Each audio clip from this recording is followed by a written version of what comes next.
রাজশাহীর চারঘাট উপজেলার নন্দনগাছি রেল স্টেশনে আন্তনগর ট্রেনের যাত্রা বিরতি ও স্টেশন সংস্কারের দাবিতে রেলপথ অবরোধ করে বিক্ষোভ করেছেন স্থানীয়রা।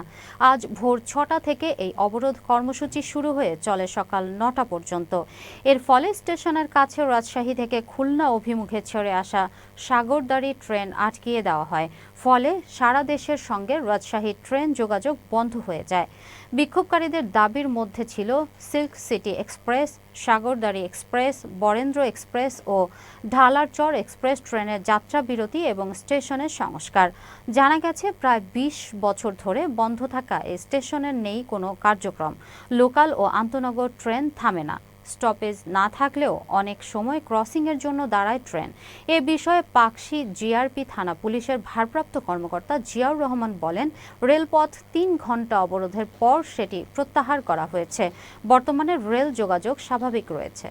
চারঘাট উপজেলাধীন ৪টা ইউনিয়নের লোকজন এখানে যোগাযোগ ব্যবস্থা খুব খারাপ। সে প্রায় ৪ লক্ষর অধিক লোক আমরা এখানে বসবাস করি।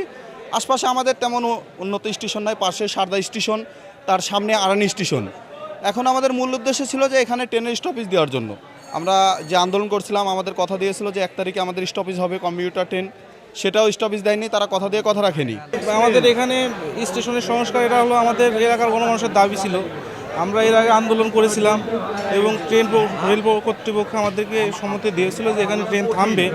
পরবর্তীতে তারা তাদের এই প্রতিশ্রুতি রক্ষা করে না এবং এখানে রেলওয়ে সংস্কার হয় না, কোনো ট্রেনও স্টপেজও দেয় না। আজকে আমরা সবাই মিলে এখানে আসছিলাম এবং 4টা ট্রেন চলাচল বন্ধ হয়ে গেছিলো, গণমানুষের দুর্ভোগ হচ্ছিল এবং পরবর্তীতে কর্তৃপক্ষের সাথে কথা হয়। এখন হচ্ছে আপনার পরিশেষে যেটা দাঁড়াইছে, সর্বশেষ 16 তারিখ পর্যন্ত সময় দিয়েছে।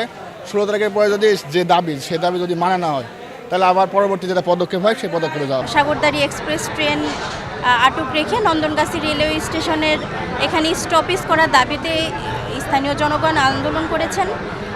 এতে কিছু আরও 3টি ট্রেন অবরোধ হয়েছিল।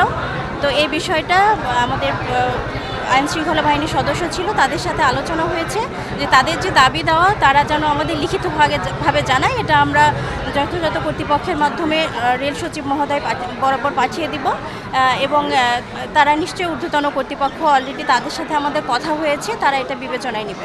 এখন রেল চলাচল শুরু হয়েছে এবং পরিস্থিতি স্বাভাবিক আছে।